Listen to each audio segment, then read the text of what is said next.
Andy, my dude, have you heard of the magical website builder known as Squarespace? Ugh, not another Squarespace ad. I feel like every podcast is sponsored by them. Hey, don't knock it till you try it. Yes, okay, it is overhyped, but actually it lives up to the hype. Squarespace is like a website fairy godmother. With a click of a button, your site transforms into a beautiful masterpiece. A website fairy godmother? That sounds interesting. What makes it so magical? Well, for starters, those slick templates make anyone look like a professional web designer. Pick one, customize the colors and fonts to match your brand, and voila. Plus, the drag and drop fluid engine is so easy, your grandma could build a site on Squarespace. Well, she did knit me a lovely scarf last Christmas. Maybe website design is next. Exactly. And when you're ready to sell your Nana's handmade scarves online, Squarespace has built-in e-commerce. Add a store with one click. Get flexible payment options. Then watch those sales roll in. And when she wants to teach others her steezy scarf skills, Squarespace's new courses feature is just the ticket. Nana can set up her curriculum and enrollments and payments in a snap and become the next e-knitting influencer. Oh, wow, you really sold me with the grandma angle. Sign me up for that free trial. Just go to thenextreel.com/Squarespace and transform your site into a beautiful Squarespace masterpiece. Well, thanks, Pete. Even though it's overhyped, Squarespace actually sounds perfect for Nana's site's needs. Appreciate the warning on the ads, though. I'll brace myself next time I listen to a podcast. Anytime. Let me know if you need any help getting that site up and running.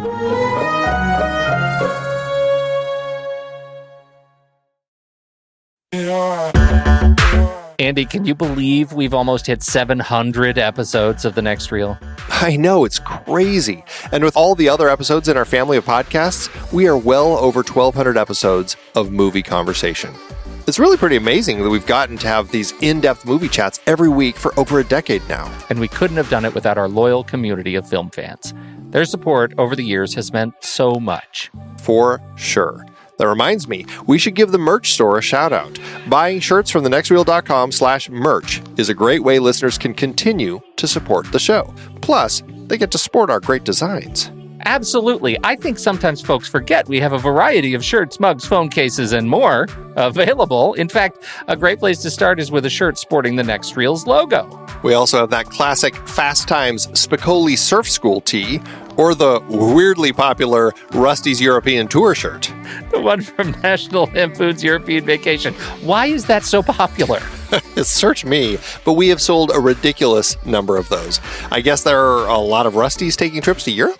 We're always adding new designs based on movies we've covered, like our brand new design for a streetcar named Desire, featuring a streetcar named Desire.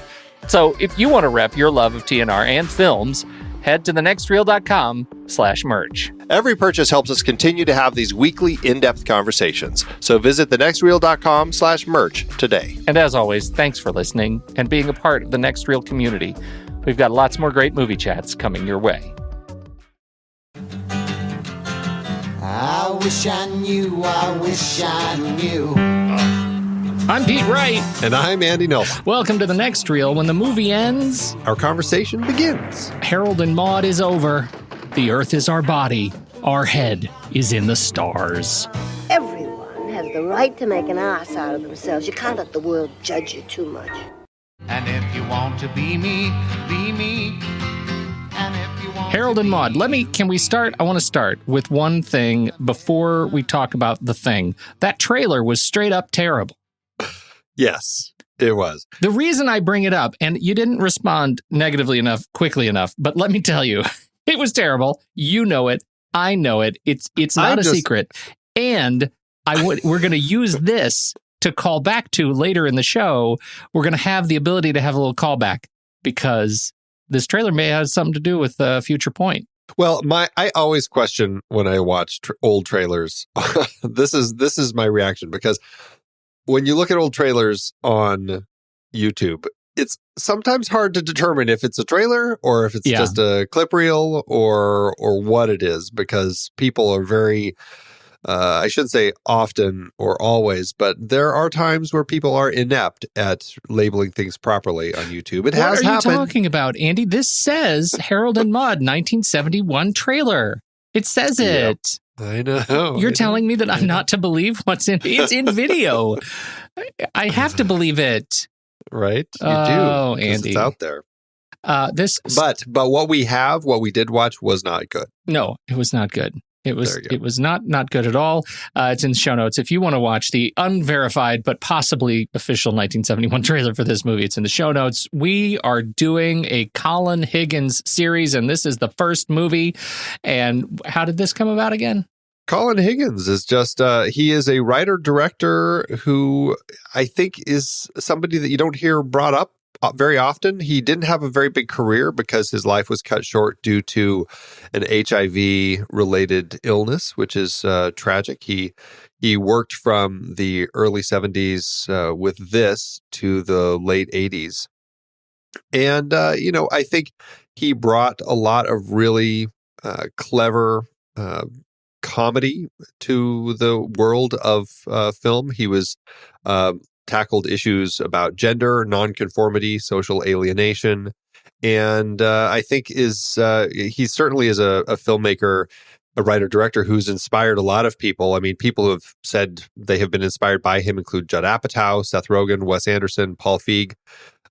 It's, he is a very clever storyteller when he's putting together characters in a way that blends comedy and drama and feels very real. And so that's, I think, what drew us to talk about Colin Higgins and look at these 5 films that we're going to be discussing.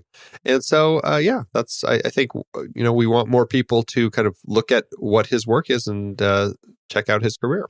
Well, and certainly to revisit these old films. If you haven't seen Harold and Maude, if you haven't seen films like 9 to 5, it's been a long time since 9 to 5. That seems still very, very present to me. But I realize as I start talking about this series, a lot of people don't know it, haven't heard of it, aren't aware that it exists. And that, I think, is deeply unfortunate. He's a guy who tackles these really human issues in some very funny, odd, awkward, kind of surreal ways. And I really adore his approach. In this movie, he takes on certainly relationships, human relationships, ageism, military, the war machine, wealth, absolute classism. I mean, there's so many things buried in this movie, and yet it's a quiet film. It's a quiet film that is it's quiet enough that I can absolutely hear my own laughter over it. It is a fantastic experience for me. I really, really enjoy this movie.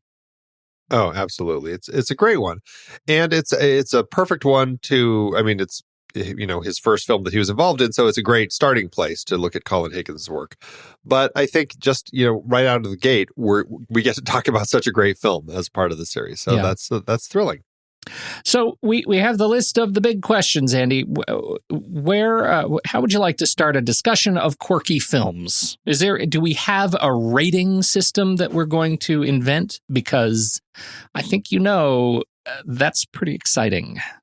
That's a great question. What does it take to make a quirky film? This is certainly a quirky film, and certainly I think that is one of the reasons it had a hard time finding its audience at the time.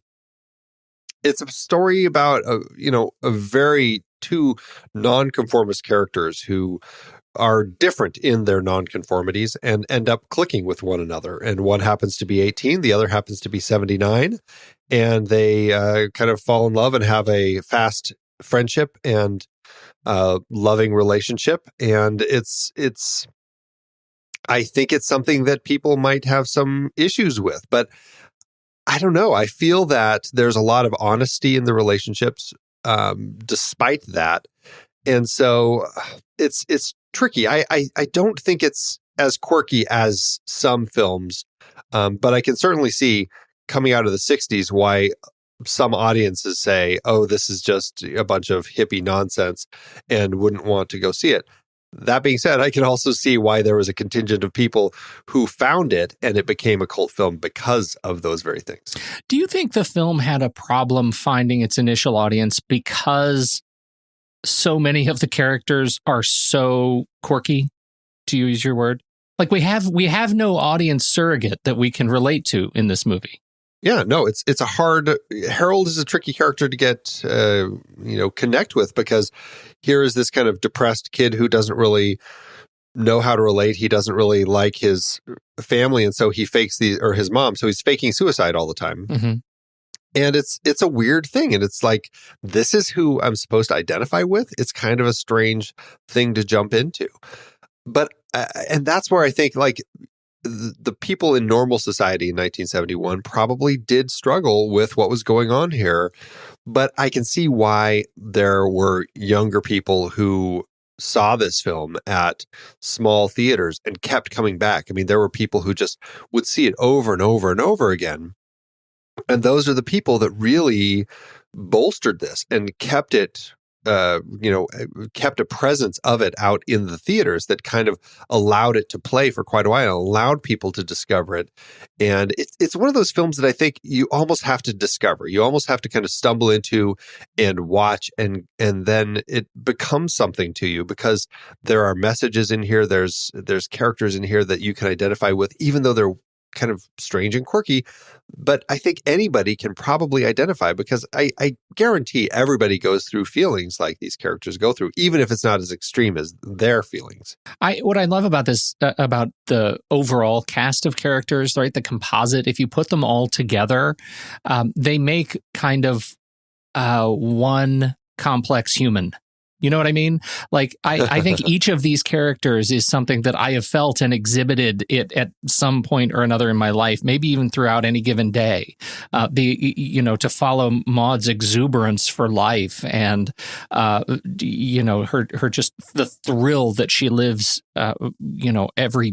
Every footfall is another opportunity to steal a car or save a plant or, go live in a train car. Like, that is just such a thrilling, aspirational way to live. And Harold, his struggle with darkness and, his relationship with his mother and his feeling of abandonment and, imposter syndrome and who hasn't felt those sorts of things. And his uncle, the military magnate, trying to, with his one arm, trying to figure out how he can still salute with a pulley system and be a leader in the military that's not a joke. And just the way they treat all of these things, doing it with such a soft glove, I feel like that's the thing to attach to. And that's why it takes, to my eye, maybe a couple of viewings of the film to figure out, like, who am I in this relationship, in this negotiation with this movie.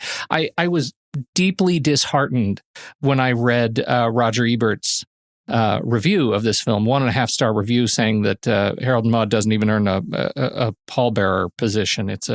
He did not connect with the movie, and I felt like did the guy go to his grave not understanding this movie? Because that would be a real tragedy. But I don't think he's alone, right? I think that is representative of the challenge of a movie like Harold and Maude, that it might be a movie that takes a little practice. That's entirely possible. I mean, and it's also, I think it is one of those films because of the way that it wears its heart on its sleeve. I can see some people really just, if they're not in the space to kind of take in what it's putting out there, or kind of riding with kind of some of that quirkiness, I can see some people going, "Oh, geez, this is just kind of shoveling it right into my face, isn't it?" Because it can seem that way. And I think that certainly is something that Hal Ashby kind of brings with his filmmaking style sometimes, which I happen to really click with. But I can see that some people probably are just like, oh, too much. Some of the relationships, or I should say some of the big issues that they're dealing with in this movie, to my eye, it doesn't feel like he bit off more than he could chew in this movie. I mean, feels like he handles some really complex issues smartly.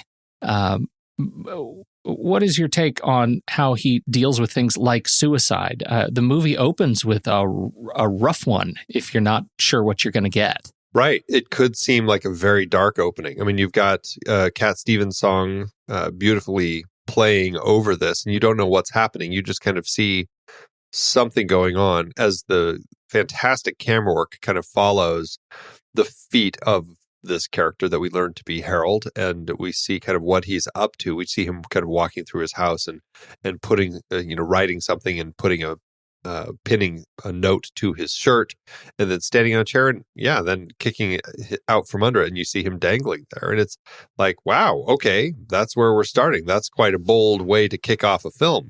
What do we have? Like, we've got he hangs himself, he cuts his wrists, he drowns, he shoots himself in the head, he self-immolation, he chops his arm off, which isn't really suicide, and then he does a harakiri maneuver where he kind of guts himself. And those are his suicides here. I feel like right out of the gate with the first one, which seems pretty dark, but then the mom walks in and has that great line, "I suppose you'll think that's very funny, Harold," which I think for me tells me what kind of movie this is, suicide is a very dark thing. And we end this film with the suicide of one of these characters. And it is a very tragic ending. And Harold, who has been doing all of these suicides throughout the film, faces this reality at the end of it, and it changes him. And I think he's using it as a way to kind of communicate with his mother. I don't think he's making fun of suicide. I don't think the filmmakers are making fun of suicide. I think it's a very, it's a form of expression that is a very dark form, but our character is very dark. And I think because the film takes it on and he ends up facing it in the end of the film, I think it puts it in its place and allows us to see it in the realities after having seen it in some fairly jovial ways throughout the course of the story. I think I agree with all of that. I would like to add the patience by which they let these suicides play out, in particular the first one, is what makes our introduction into the world of Harold and Maude such a challenge, because it's slow. It's slow and meticulous, the way Harold puts everything together, and when he stands up on the chair and when he, takes that step off and you see the feet hang there, it doesn't look like a guy setting up a joke, and it is presented so carefully. The reverse perspective shot, when mom walks in the room, she has a very long effort to react. And I think that makes it confusing, jarring to the viewer if you've never seen it before, and absolutely disquieting as you're trying to make sense of what is coming with these characters. And it's hard. It's hard, I think, to watch. And you feel a little guilty laughing, right? And I think that's the point, right? That's the purpose, is to challenge you to laugh at something, to find comfort in it in a new way. The other thing I think that sneaks around behind you in this movie is as we get to know our characters, right? We get to know Harold through these sort of just diabolical attempts to get attention from his mother, as you said. With Maude, it seems to exist much more on the surface through most of the movie, right? I mean, we get to see her and how she handles age, and how she handles just being kind of a flibbertigibbet, going through the world. And then we get a sequence at the very, very end where they're sitting down together, and Harold turns her wrist over and sees that she has what we can presume is a Nazi prison camp concentration camp tattoo on her wrist. And that is another example of such incredible patience, storytelling patience, to give us that deep in the third act of this movie. That is, it's just preternatural skill of screenwriting to hold back that far, because all at once you get the opportunity to replay the entire movie in your head, and everything changes. All of a sudden, I have an understanding of Maude that I didn't have when we started. I thought I knew what she was. It waited long enough for me to be completely convinced that I knew who she was and what she was all about, and now she's somebody different. And at the very next sequence, they meet, it's her birthday, and she tells him, it's the end, I took the tablets, I'm 80, this was it, this is all I wanted to do. And the movie suddenly, to me at least, makes sense. It was a beautiful little gift. I absolutely agree with that. It's amazing how her character is played throughout the film. And yes, the tattoo reveal is very much a big one. But I think Ruth Gordon, just the way you see things on her face when she's talking, and when you can see memories happening as she kind of tells stories or says things. And I think that's another gift that this film has in all of that, is that there's this amazing life going on here. And we don't need to hear all the stories. She can say a very short thing, but you can see like all those memories of a lifetime lived happening through her face, and you realize that there's a lot that she's feeling here, and there's reason that she's behaving the way she is, and saying the things that she's saying. All of it is there, and it's done so well. And I should have mentioned also, when we were talking about suicide, not only do we have that kind of the great look at the different suicides and everything, but there's a beautiful conversation midway through when they're at her house and she's talking to him about it, and he says kind of this story about it, and about the first time it happened, when he accidentally blew himself up, so to speak, doing a science experiment at school, and came home and went to bed, and the police came over and told his mom that he had been blown up at school, and it was like his first time having that experience, and it almost like it became this addiction for him, and it just how it brings him to tears in that moment. It's a beautiful moment, and that's why I think this film works so well, because it doesn't just do these things in a way that is just for laughs. It's always at the emotional core of the story, and that's what makes it so strong. And that's whether a really it's coming good point from him or her. Yeah, that's a really good point too. The fact that the payoff for him, where we actually hear his origin story when he's telling us that story you mentioned, is a big one, because that is also delayed to near the end of the movie, and that payoff for us, I think, allows us to re-examine a lot of the other sort of existential suicide attempts that he stages in a new light. It's very powerful. The one thing that I was hoping to see at the very end of the film, which I don't think we needed to see, but I would really have loved it, is for him to have ended up kind of reconnecting with that third date of his, because of all the ones, it's like, she's the one for you. Yeah. Look, she's totally into it. There's something really great about that too. If we can pause on that bit, because you see this, at least for me, I saw them connect, and I think the natural like storytelling instinct kicks in. At least it did for me, where it says, oh, okay, now we get the third act conflict, where he has discovered that there is someone his own age, and the trope kicks in. Of course, not only is she his own age, but she totally gets his overdramatic sense of presence, and is right along with him, killing herself and in act and doing the Romeo and Juliet bit.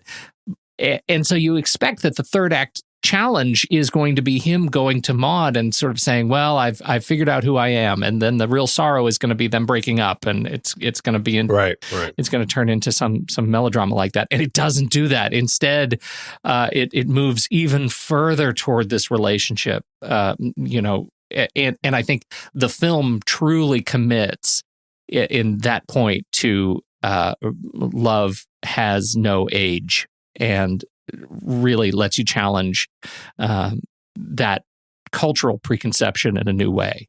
Works really well. Hal Ashby very much was kind of a hippie, very anti-government, kind of that kind of the pot-smoking counterculture of the late 60s, early 70s. This film feels like that. It feels like it fits all of the things that Hal Ashby wanted to take off at the time, for sure. But I feel like this film does a good job of still being timeless. And I think that's a really interesting thing about this film, that it is very much of its time, while still finding a way to kind of expand past that. And is it just the messaging?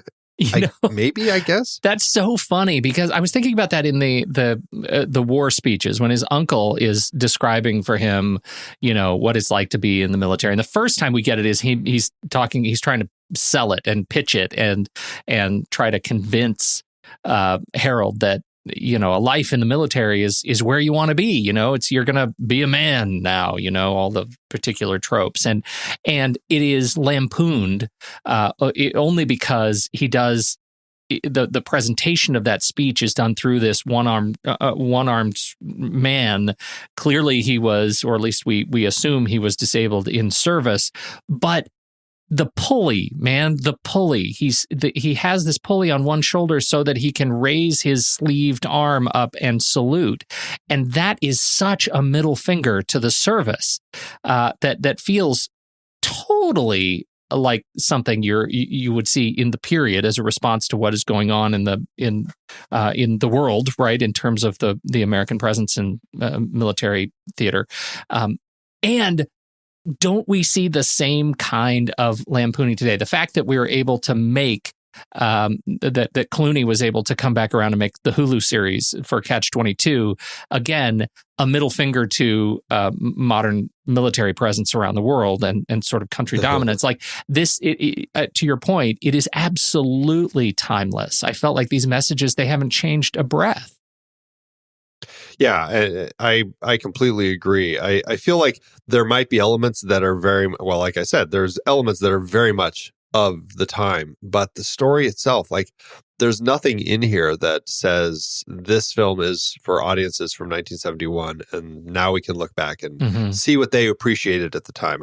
I think that this is definitely a film for all ages. Let's talk about Mom. Oh, Mother. Did she remind you of yours as she did mine? No.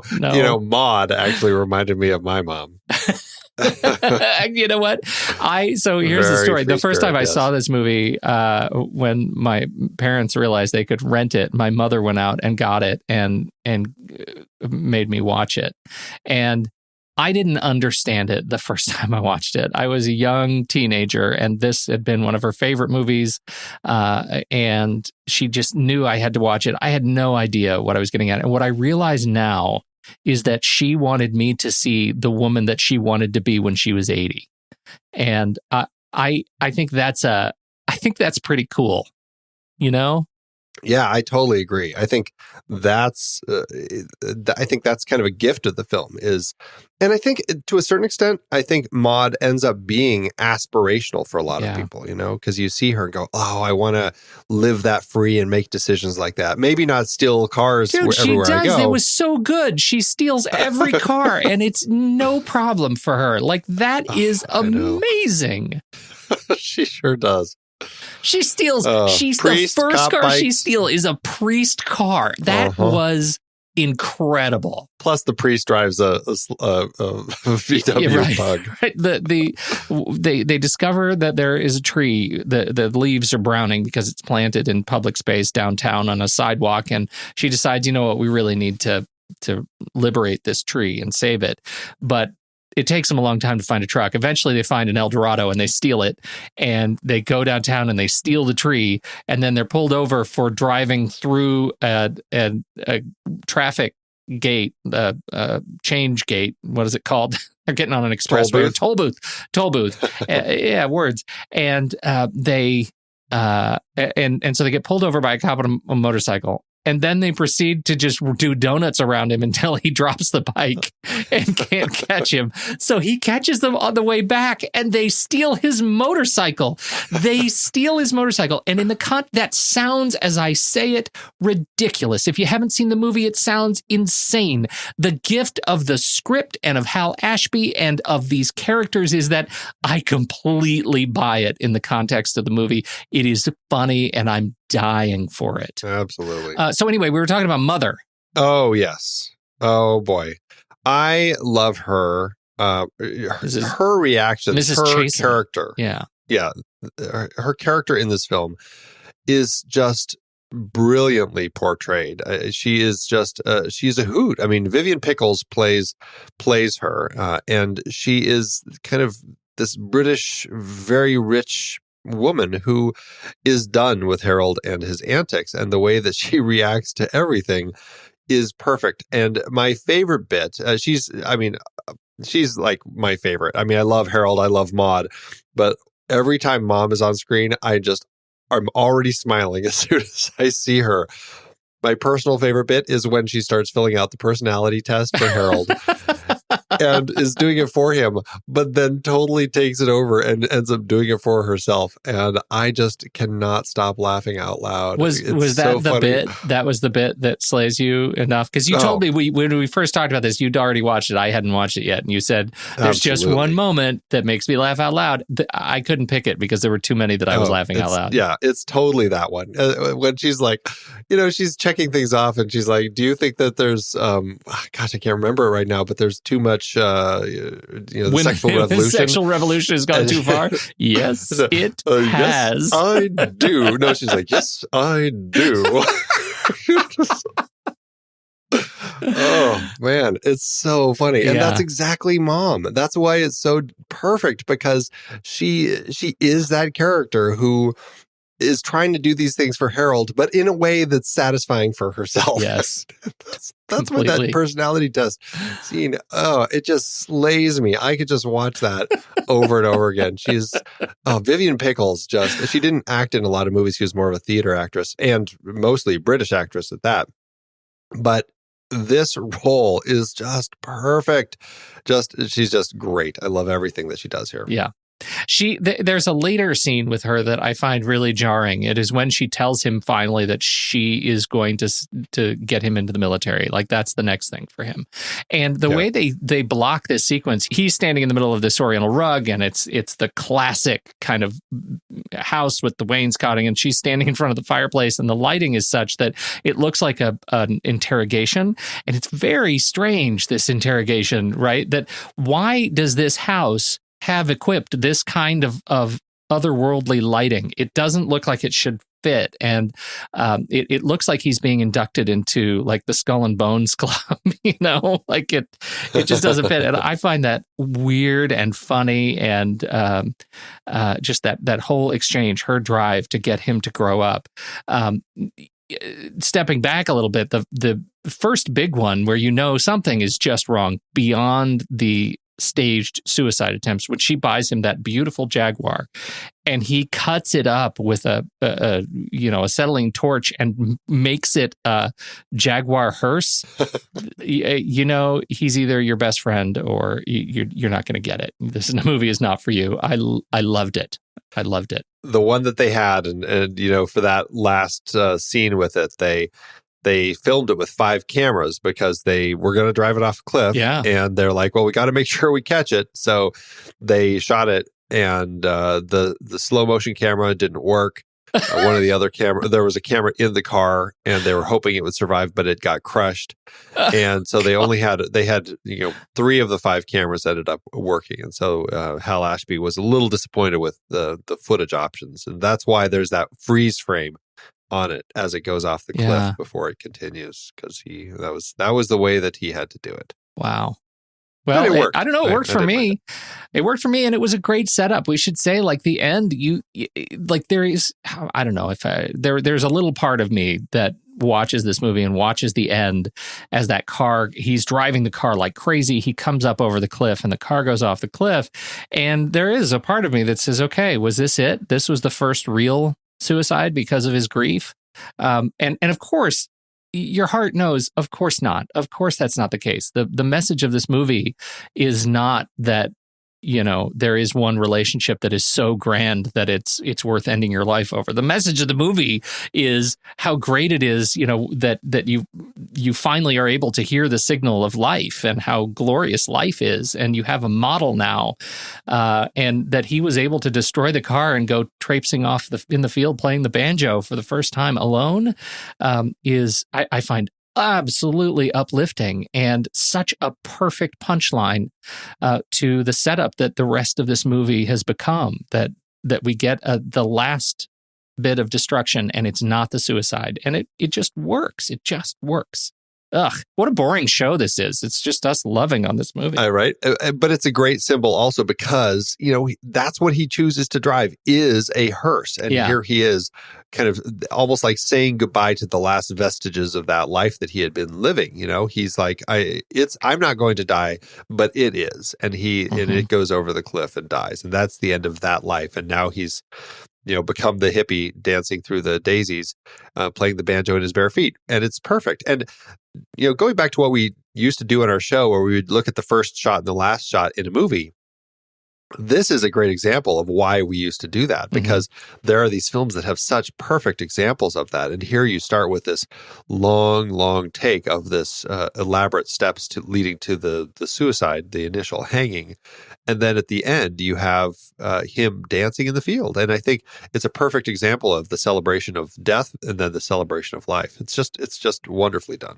There's this collection of doctors that are funny, especially, and there's the priest that I think is fantastic, that they use as this tool to bounce cultural norms off of us as an audience. Like, we live in this world with Harold and Maude, and then they try to throw us this cultural reality in the voice of I think the uncle, the military uncle, is one of them, but the priest. Yeah, it's just the uncle, the priest, and the doctor. Those three people. Yeah, and the priest is the best one for me. When he's practically drooling over his desk, talking about how, quote, disgusted he is about the thought of this young boy and this woman with her sagging breasts and flabby buttocks. And he is like salivating as the camera does this slow push, this tortured push into him.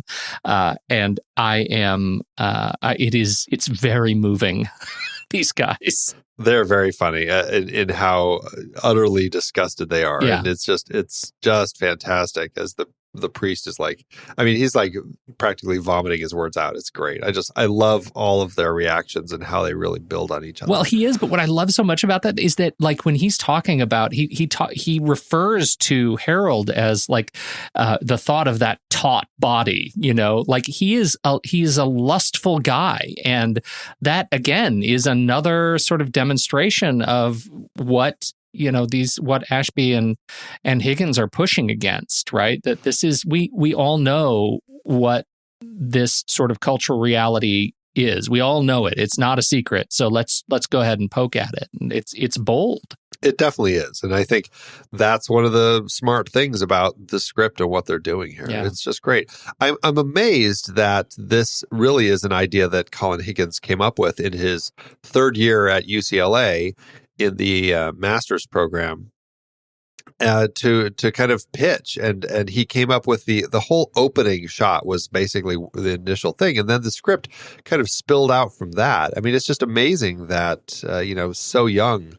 And it just like this whole thing just kind of came out of him. I know, it's really annoying, right? Yeah. God, it's right? obnoxious.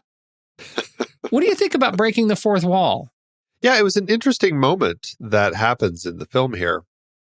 It's after Harold, burns himself to death. The whole funeral pyre, basically, the self-immolation, and then walks in as this girl, this poor date, thinks that he's setting himself on fire outside, only to have him appear behind her. It was a great moment. It played really well in the film, and I think. And then she freaks out and runs off. And Harold, as he kind of watches her run off with a little smile on his face, just looks into the camera, this fourth wall, like acknowledging before his mom says something, and he kind of looks away. And it's just great. And I guess it was Bud Cort. He just kind of just did it. And it played really nicely. It wasn't planned or anything. And Hal Ashby loved it and said, let's just keep it in there. And so I love that there's a little fourth wall moment like this that gets broken that wasn't planned, but it feels so natural for the film. It really does. It's very strange. It works, I think, better than many of the fourth wall breaks that I've seen. I feel like he is looking at me and looking at me in a way, it happens so slowly, like his eyes just sort of drift onto me that I almost have to look behind myself, right? You get that sort of that sort of disconnected sense that he's looking at something he didn't. Of course, he's not looking at me. Are you looking at me? It's a very effective little trick.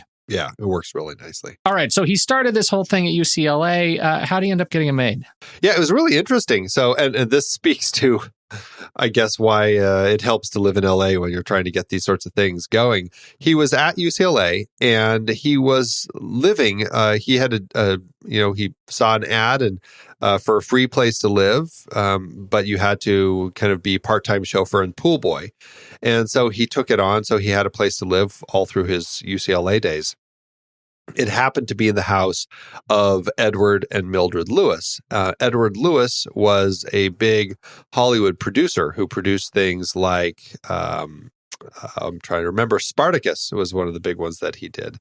And he, all the way up, Seconds, a film we've talked about on the show. He was one of the producers on Seconds. Later in his career, Missing, a really interesting Jack Lemmon film with Sissy Spacek, and then also The Thornbirds. He's definitely one of those producers who had been around the block doing some pretty big things. And even at this time, he was producing stuff.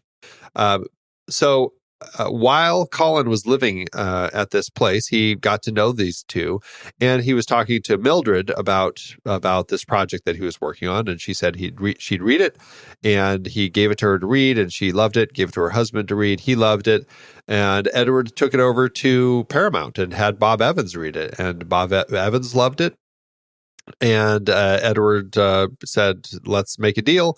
Over the weekend, they did. And next thing you know, Colin Higgins had a deal with his script that he had put together for his thesis project at UCLA. And so, and then through all of that, Mildred became an executive producer on the project because of the fact that she brought it to the studio. Meanwhile, Colin Higgins wanted to direct it because who doesn't want to direct their big projects? And they gave him some money to do it, but didn't end up working out. They didn't think he was quite up to the task.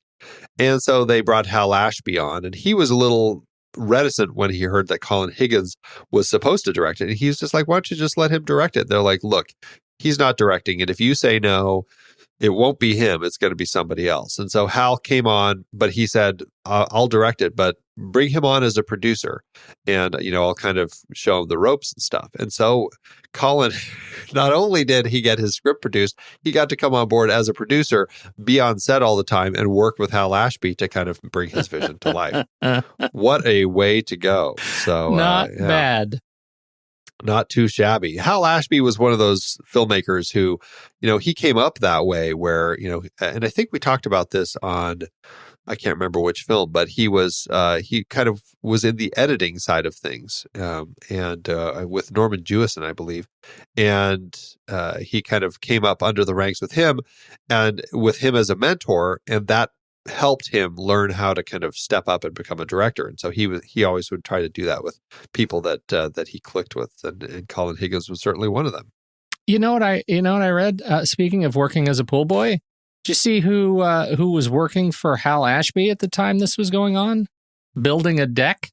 No, who? Harrison Ford. Isn't that funny? That is awesome. Everybody got to start somewhere, Andy. Indeed. Let's see. Have we talked enough about Hal Ashby, the director of this thing? Hal Ashby, we've talked about him on the show before. Mm-hmm. We've only talked about being there. Which was exceptional. And I think an interesting pairing because being there has the same sort of patient humor that this one does. Definitely. Yeah. Hal Ashby's filmmaking, this wasn't his first film, but this was definitely kind of the first bigger one. He did The Landlord just beforehand, which, I think got enough notice for him to get a second film. And from that, he was able to kind of, make this career because the films that he made really were the ones that spoke to him. And you look at like the middle swath of his films from Harold and Maude, The Last Detail, Shampoo, Bound for Glory, Coming Home, Being There, like that little chunk of films, mm-hmm. I think really were what Hal Ashby was trying to say with film. And he did one before and a few after, but those films really speak to kind of everything that like was his message. And I think it's great to have a filmmaker who has such a core set of films that define him so well. I never saw 8 Million Ways to Die. It was very far outside of that period that you're talking about, but it was Lawrence Block wrote the book, but it was an Oliver Stone written screenplay directed by Hal Ashby, starring Jeff Bridges, Rosanna Arquette. I never saw it, but every time I see it, and I remember having this feeling when we did the last one. What is he doing with this movie? Like that's what the end of his career sort of felt like to me. Like what are we doing here? How did we go? Yeah, I watched The Slugger's Wife, and that film was just, it was atrocious, which is frustrating because Neil Simon wrote it, Hal Ashby directed it, but it is just an embarrassing film to have made, and just terrible, terrible, terrible. And it's frustrating. And I think that after being there, I just don't think that he really had a chance to get the projects that he needed or he was looking for. I think he was just kind of taking whatever came, and it's frustrating because I think that, for a person who is dealing with kind of the stories and the issues that he was dealing with, I think it was kind of difficult for him to kind of get things going, which is too bad.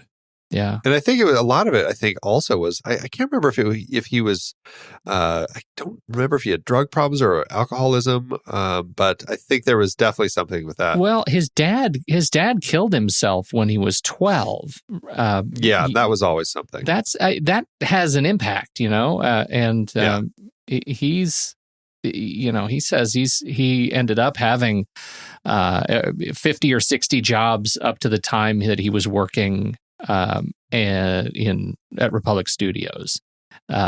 He bounced around a lot, and I think you can see his. I feel like you can see that touch in this movie, right? You can see this guy, who's trying to tell the story about suicide and grief and age in a way that.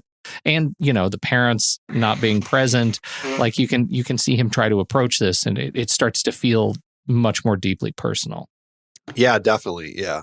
And just to clarify, he did have a big dependence on drugs. Yeah. And that was a real issue for him. So yeah, rough. Very, very tragic. But, I'm just thrilled that we do have these films that he made. The core Hal Ashby films, I think, are just stand out as some of the great ones. Yep. Definitely a filmmaker of the 70s. Yeah. Let's start. Let's do a rundown of the cast. Our favorite cast: Ruth Gordon as Maude. What a great career she had, and she started out, I believe, not even acting, but writing. Like she had actually, I think she and her husband had written some of the classics that Katharine Hepburn and Spencer Tracy did together, which I didn't even realize. Ruth Gordon and Garson Kanin were the writers on like Pat and Mike and Adam's Rib, and I didn't even realize that about her. Mm-hmm. Because I always think of her as an actress, but lo and behold, there she is. She's doing stuff like this before she even gets into the acting. So, but Rosemary's Baby, that's the one that I think really she probably got a lot of notice for because it was a great role and she won an Oscar for it. Yeah. Bud Cort was a young man, and I think he presents younger in the in the film than I expect for everything his mother is trying to do for him.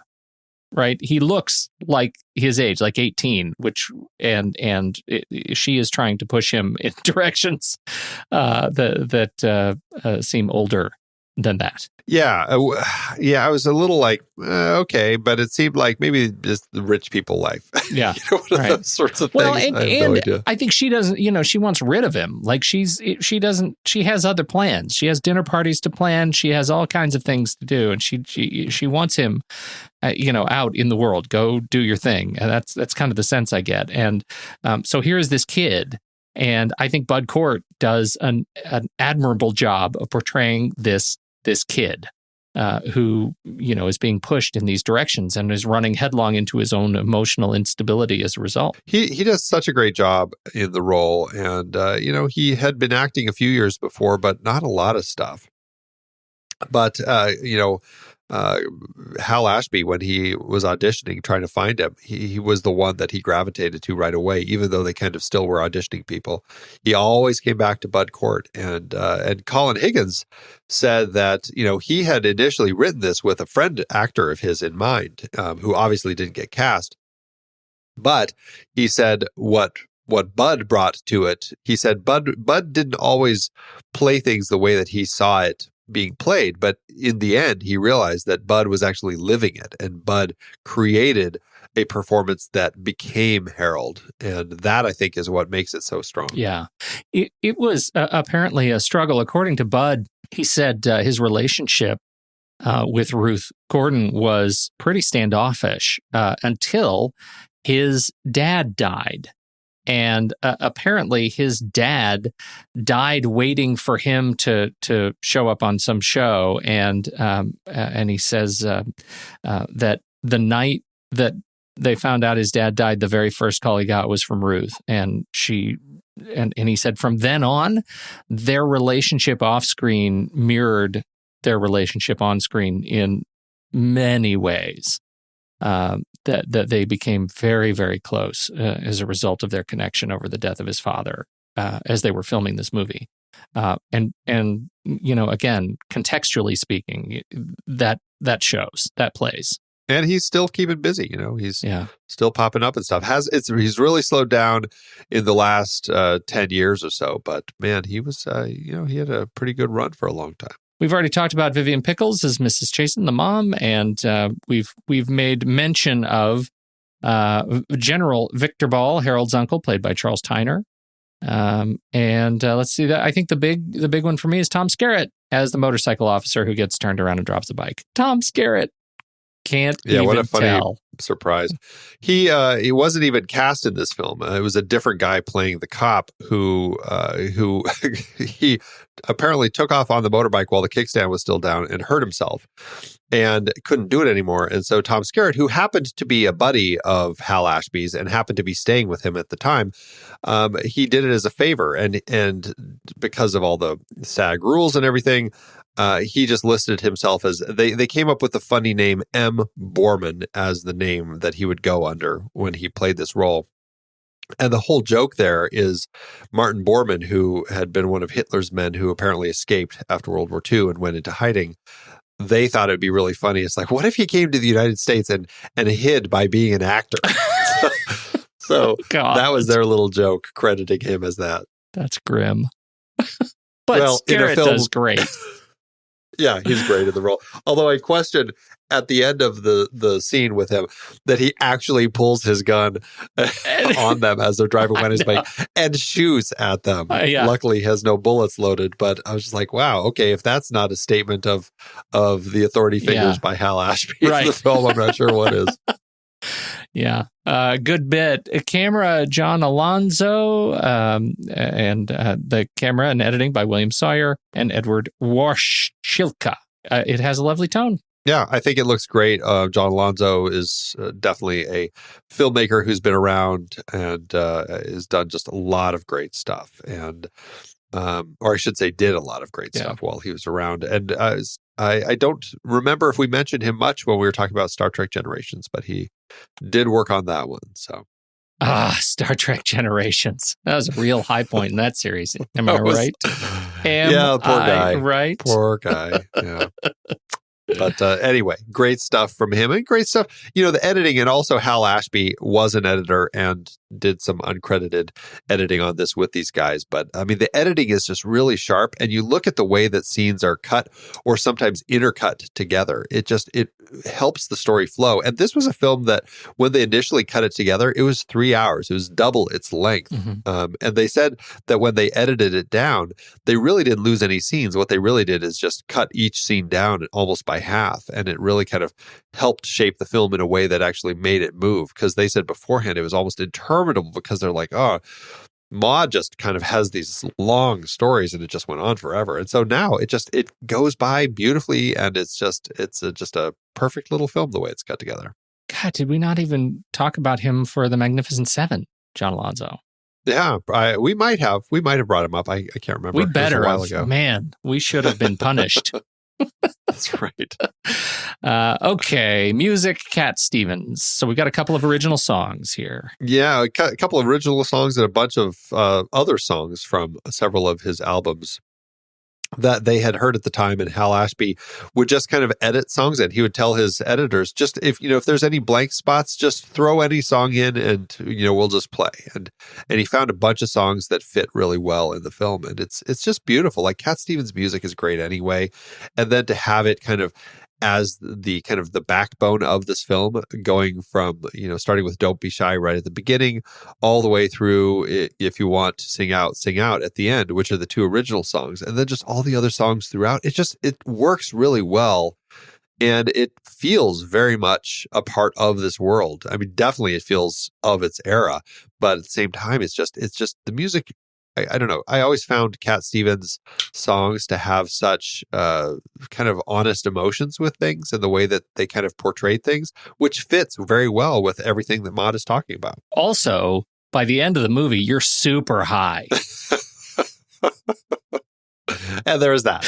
I mean, this movie is just a singing suicide contact high. That's all it is. It's amazing. What do we have in terms of sequels and remakes? Did they come about this story again and again and again? Well, Colin Higgins, it was definitely one that clicked with certain people in certain places. The French loved it. It played for a while in France. The French loved it. That's on brand. That's right. Sure, go France. Higgins, they actually, a Frenchman named Jean-Louis Barrault, he hired Higgins to adapt it for a French actress named Madeleine Renaud, who played Maude in it. And it ran for 7 years in France. It was very popular. He adapted it over here into English, and it played on Broadway. It only ran for 4 performances. So I think that speaks to how it played in different places. But Higgins was really interested in the story, continuing it. He wanted to do a sequel and a prequel. The sequel was going to be Harold's Story, is what it would have been called. And it would have been how Harold kind of changed and grew after having Maude in his life.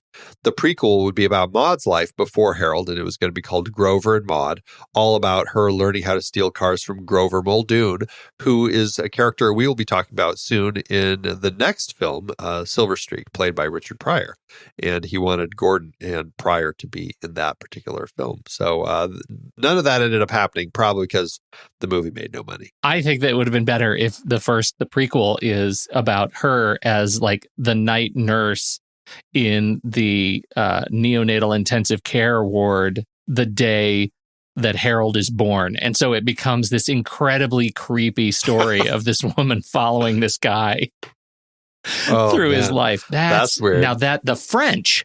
So when she's at the cemetery, she's not there for the funeral. No. She's there because she's stalking Harold. She's stalking Harold. Talk about a twist. Right? And the French would have loved that movie. Yeah, that would be right up there, Alec. Too funny. How to do it award season. This is, again, we've mentioned it. This is a film that took a while to find its fans. It only had 2 wins and 3 other nominations. At the Golden Globes, Ruth Gordon and Bud Cort were both nominated for acting in musical or comedy. Ruth Gordon lost to Twiggy in The Boyfriend, and Bud Cort lost to Topol in Fiddler on the Roof. The BAFTAs, Bud Cort was nominated for Most Promising Newcomer to Leading Film Roles, but he lost to Joel Grey in Cabaret. A lot of good it did him with his film career. And one of the wins that it had was a film fest I've never heard of, the Valladolid International Film Festival, where Hal Ashby did win the Golden Spike Award. So I want to learn more about this film festival. The Golden more people Spike? need golden spikes. Wow.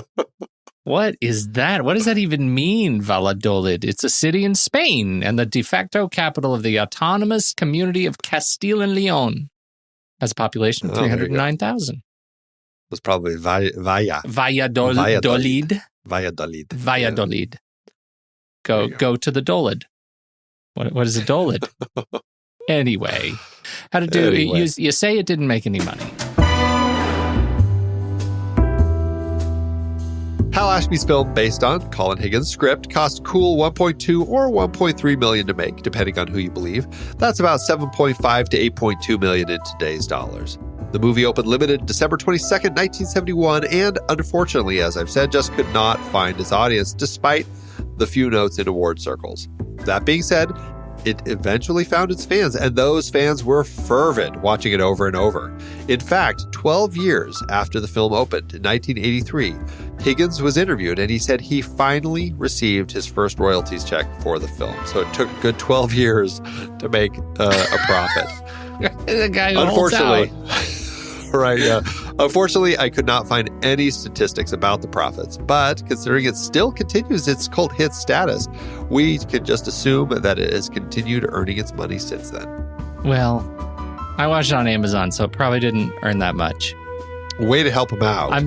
You know what? I'm just gonna go press play before I go to bed. A couple of times. I'll just repeat. There you go. I'm gonna watch it again and again. Play it over and over again. For every 12 hours.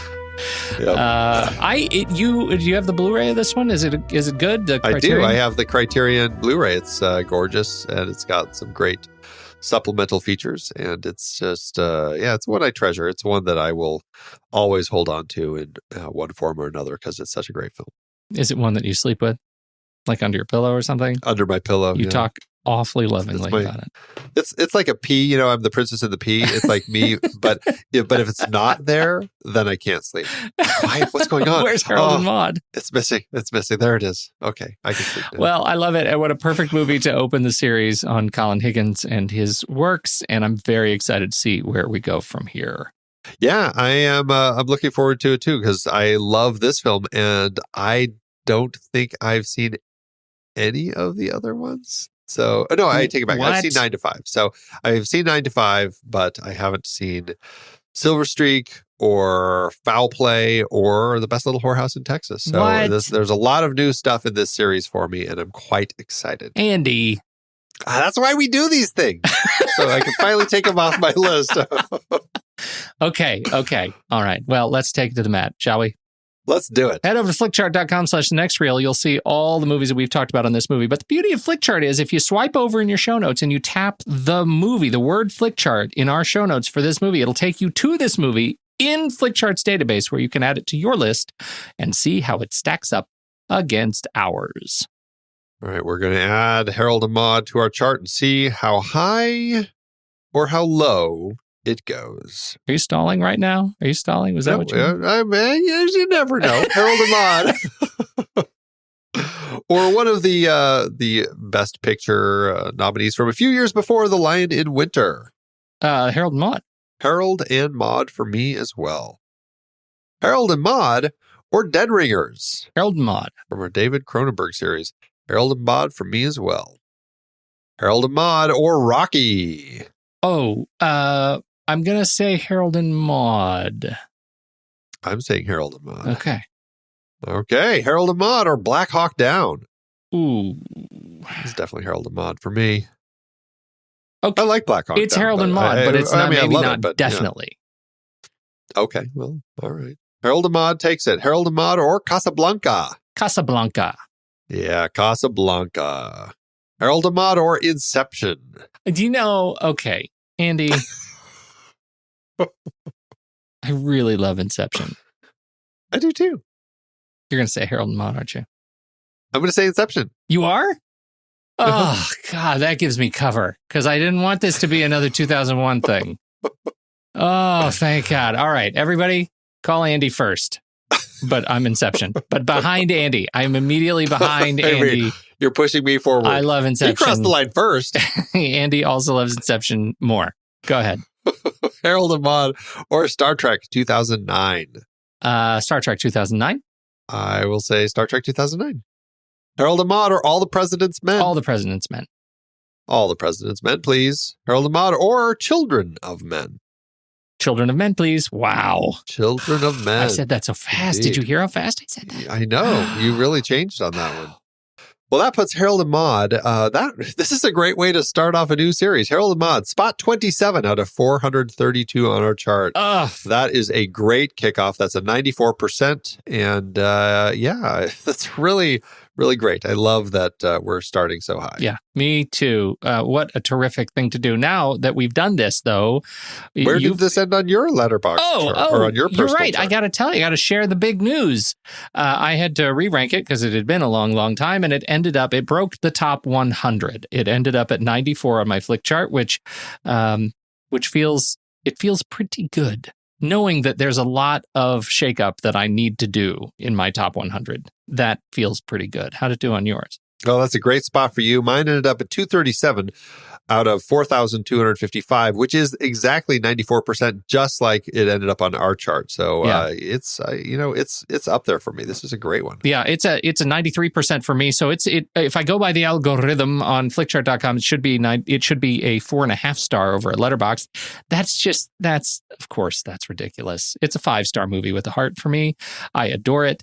I can't wait to watch it. I watched it with my daughter. She was home with an injury today, and she loved it. And that just did my heart such good to see that this movie still trucks with a 17-year-old. Fantastic.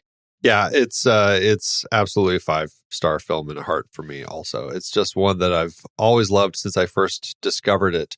And I do think it's one of those films that you find a place in your heart for it, and it just is always there, and it always fills it. It's just a wonderful one. So, well, you already sort of let the cat out of the bag. Where do we go from here? Here. Yeah, we are going to be looking at his next film, Colin Higgins' next film that he wrote before he started directing. It is Silver Streak, directed by Arthur Hiller, who we just talked about recently on our last series with Steve Martin. The most hilarious suspense ride of your life, Andy. Silver Streak. I'm looking forward to it. I've seen a few Gene Wilder, Richard Pryor films, but I've not seen this one, so I think it's high time. I love this one. Ned Beatty, Jill Clayburgh, come on. Yeah, it's got a great cast, and it sounds like a fun one. He's trying to pull a little Hitchcock, so that's right. Always bodes well. We got one more thing, Andy. I think you may recall last week we talked about the fact that we have an announcement to make this week. Yes, we do. You're pushing me into this, but I'm ready. Of all of the things that I have pushed you into, this is the one that feels like you're most depressed about. Like you just don't even want to engage in it. And no. The fact that the community keeps coming back and is like, when are you going to announce you're guilty? Like people clear, and you are Eeyore in this decision. So I want you to know, my friend, I feel for you. We're going to do it anyway, but I love you and I feel for you. And even sometimes in the life, you have to do things that hurt. So here we go. It's hard. The hard part for me with guilty pleasures is I don't feel like nothing that I have makes me feel guilty. So see, they're all pleasures. It's great. That's how everyone should live. I am Maude to your Harold. Yes. Let me show you the way. No, honestly though, it's I feel like I have some others that are potentially okay. Let me step back. Here's my concern. I am concerned that all of my guilty pleasures are going to turn into my Tom Hanks favorite films from the 80s. And I don't want it to turn into that because they're very easily good. I could throw them on here and be totally content with what we're doing. Did you just out yourself a little bit? I didn't. I didn't because I'm like, I can't do that. We did Volunteers. Yeah. I would love to throw Money Pit in. I would love to throw Man with One and Two. Even Nothing in Common. There's a lot, but I didn't do that. And I that was what I was concerned about. I'm like, I don't know what to do because I don't know what else is a guilty pleasure. And it was work. I had to go through and really scour my flick chart to find, okay, what do I have that are favorites of mine? And then I had to look them up on IMDb and go, okay, is this a low enough star? Yes. And I finally found one that I'm content with. And I feel good, and I even have some potentials for future as well. Excellent. So I feel like I'm in a good place right now. I feel like you have just given us a perfect preamble for the big announcement. Why don't you go first? Okay. This is a film that is a 2018 film, if you can believe it. You're already guilty about it. Great. That's great. Very recent. Well, I'm guilty because apparently so many people don't like it. Over on IMDb, it has a 5.6 stars out of 10, which is below your 6-star cutoff. And it's something that generally people say is pretty crappy. I love it. As you know, Pete, I recently did a watch of all of Melissa McCarthy's films. I went through her entire filmography and watched them all, and I had a great time. She's been in a lot of films that I would say are not that great, but I love her anyway because I think she's hilarious. Well, this film, Life of the Party, let me tell you, Pete, directed by her husband, Ben Falcone, I was just in stitches through this film. I had so much fun with it. And so that's what we're going to watch together, Life of the Party. That's my pick. I'm so excited about that. That's fantastic pick. It's a fantastic pick. I have never seen it.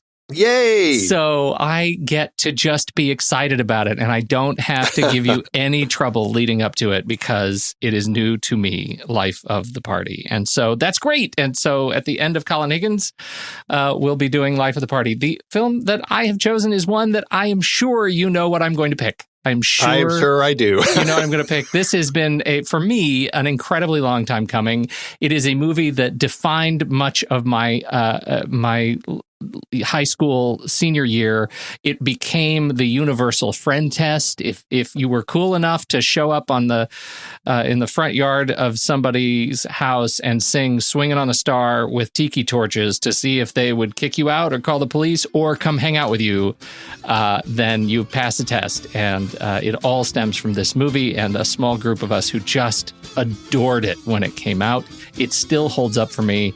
It is made all that much more resonant that I announced my pick so soon after the passing of one of its stars, Danny Aiello. I am talking about, of course, 1991's Hudson Hawk, a cat burglar forced to steal the Da Vinci works of art for world domination plot.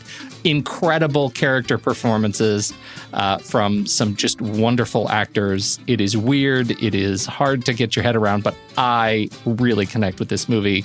Bruce Willis, Danny Aiello, James Coburn, come on.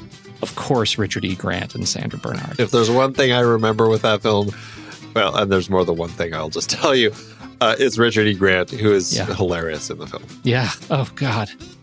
It is incredibly quotable, this movie. It's very quotable, and so I can't wait to have it be quotable with you. So that's it. I've seen it once with you in college, and my memories of it are pretty good. I can't remember a whole lot, but I remember things about it. Yeah. I remember going, it's odd that these guys are singing all the time while they're stealing things, but I still kind of enjoyed it. I think it's a really quirky, weird film. And, you know, Michael Lehman, who directed it, has done some interesting projects, particularly Heathers, which was right out of the gate. I mean, he was, starting strong. So, I'm looking forward to revisiting this one with you. And it is one of the rare movies. I'll just say this out loud, but so people can start, talking about me, giving me trouble now. It is one of those rare movies for which a voiceover does not give me trouble. There you go. Hey, look at that. All right. That's it. Okay. That's there it is. When the movie ends, our conversation begins.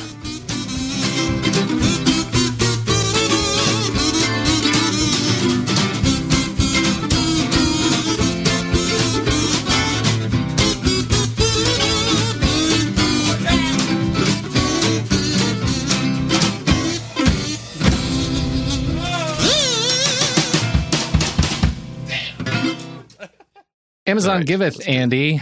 As Amazon always doeth. Oh, Amazon, you're adorable. You're adorable. Pinch your little cheeks. Oh, yes. Oh, spank your bottom. I went with 1 star. I assume you did the same. I did. Yeah, there are a lot of people who are very upset about some weirdly recut version of this movie. My research didn't uncover that. Did you? No, I don't think they know what they're talking about. I think they need to do some research because everything I've read, there is no other cut of this film. It's just the cut. This is it. Well, it is. Would you like to open the bidding? I will. Yes, I do. I have a 1 star by Haley Sue, who says weird, not in a good way. Oh. On what planet? Hideously awful. That's it? There's Haley Sue. That was Haley Sue? Haley Sue, yes. Well, Werner shows up with a 1 star under the name Happy Happy Joy Joy, who says, underaged child has sex with a wrinkled cougar. Whatever floats your boat, but it sank mine. Does it make you wonder what floats Werner's boat? Depressed VR penguins. That's going to be it. Yes. And carrying boats over hills in Brazil. There you go. Werner. Happy joy. Thanks, Amazon. It's hard to believe we have been having in-depth weekly conversations about movies since 2011. Oh, you're telling me. Producing this show week after week is so much fun, but it does require a ton of work behind the scenes. If you'd like to help support our efforts, one easy way is by using our Originals page when shopping for books and movies that we've covered. Your purchases made through our links give us a small commission at no extra cost to you and allow us to keep having these great discussions. We are highlighting adaptations from Season 9 over at our Originals page, thenextreel.com/originals. That's the site where listeners can purchase the source material for all of our adapted film discussions. We had a big Robin Hood series this season, looking at 9 different versions on screen. Many were likely adapted from Howard Pyle's The Merry Adventures of Robin Hood, including Douglas Fairbanks in Robin Hood, The Adventures of Robin Hood, Disney's Robin Hood Prince of Thieves, and the 1991 Robin Hood, and Ridley Scott's Robin Hood. Robin and Marian was specifically based on the ballad The Jest of Robin Hood. And we really don't have too much to say about Robin and the Seven Hoods. We talked Dead Ringers for our David Cronenberg series adapted from Barry Wood and Jack Geislin's novel Twins. Have you checked out that show?